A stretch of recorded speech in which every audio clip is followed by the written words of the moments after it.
बंगे साहेब, खरं तर आता दीपक केसरकर शिवसेनेत शिंदेच्या गटामध्ये गेलेत. त्यानंतर सिंधुदुर्ग जिल्ह्याचे पालकमंत्री असलेले उदय सामंत सुद्धा शिंदे गटामध्ये सामील होण्याची शक्यता आहे. मात्र आमदार वैभव नाईक एकनिष्ठ राहिलेत. काय आपली प्रतिक्रिया आहे एकूणच या घडामोडींबाबत? ज्यावेळी कुडाळ मालवण मतदारसंघ वैभव नाईक निवडून आले, नारायण राणे सारख्या मातब्बर उमेदवाराला पराभव चारून त्या ठिकाणी संपूर्ण महाराष्ट्रात जायंट किलर बनले. त्याच वेळी पक्ष नेतृत्वाने विचार केला पाहिजे होता की सिंधुदुर्ग जिल्ह्याचे पालकमंत्री म्हणून आमदार वैभव नाईक यांचाच विचार व्हायला पाहिजे होता. पण आमदार वैभव नाईक यांनी कुठल्याही प्रकारचं लॉबिंग त्या ठिकाणी केलं नाही, वशिला त्या ठिकाणी मारलं नाही. पण नौखे जे उमेदवार आलेत दीपक केसरकर यांना मंत्रीपद देण्यासाठी सुद्धा विरोध केला नाही. पण केवळ मंत्रीपद देऊन सुद्धा ही माणसं शेवटी पक्षामध्ये राहिली नाही. आपल्या स्वार्थासाठी दुसऱ्या पक्षामध्ये उडी घेऊन त्या ठिकाणी बंडखोरी केलेली आहे असं आमचं सामान्य शिवसैनिक म्हणून मत आहे. निश्चित अजून एक महत्वाचा प्रश्न विचारायचा आहे. आपण अगदी शिवसेनेचे भक्कम शिवसैनिक आहात. तमाम शिवसैनिक आम्ही वैभव नाईक साहेबांच्या स्वागताच्या वेळी पाहिलेले आहेत, रस्त्यावर उतरलेले समर्थनार्थ. तुमची शिवसैनिकांची नेमकी भूमिका यापुढची काय असणार आहे? काय भावना आहेत तुमच्या?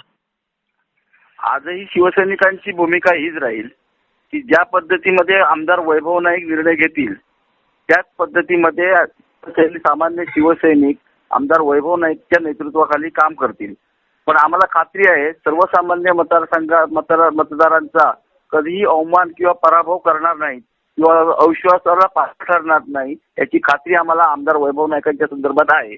म्हणून आज आम्ही कुडाळ मालवण मतदारसंघातली जंगी स्वागत होत असताना आमदार वैभव नाईकांचं खऱ्या अर्थाने विश्वासाला पात्र राहिले म्हणून त्या जंगी स्वागत मोठ्या प्रमाणात झालंय.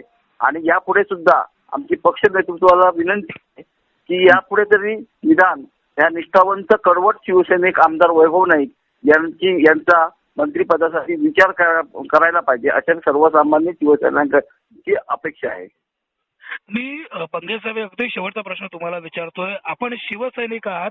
शिवसेनेमध्ये शिवसैनिक हे सर्वात अतिउच्च पद म्हटलं जातं किंवा सांगितलं जातं. म्हणून मुद्दाम तुम्हाला प्रश्न विचारतो साहेब. आता कुठेतरी वरिष्ठांनी किंवा तुमच्या पक्ष नेतृत्वानं या एकूणच ज्या काही घडामोडी घडतायत या घडामोडींबाबत आत्मपरीक्षण करण्याची गरज आहे का? तुम्हाला काय वाटतं? अगदी बरोबर आहे. पण ज्या पद्धतीमध्ये महाराष्ट्रामध्ये महाविकास आघाडीचं सरकार झालं त्याच वेळी वैभव नाईकांनी जी भूमिका घेतली ती सरकार स्थापन व्हायला पाहिजे, आपण सत्तेवर बसलो पाहिजे अशा प्रकारची भूमिका घेऊन उद्धवसाहेब ठाकरे यांना पाठिंबा दिला होता.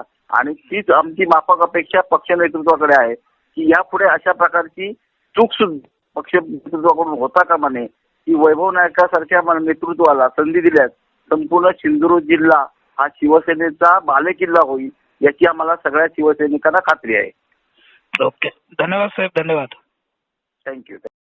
असे नवनवीन व्हिडिओ पाहण्यासाठी कोकणशाहीचं यूट्यूब चॅनल सबस्क्राईब करा व बेल बटन प्रेस करा. तसेच फेसबुक पेज लाईक करा आणि इंस्टाग्राम पेज व ट्विटर पेजला फॉलो करायला विसरू नका.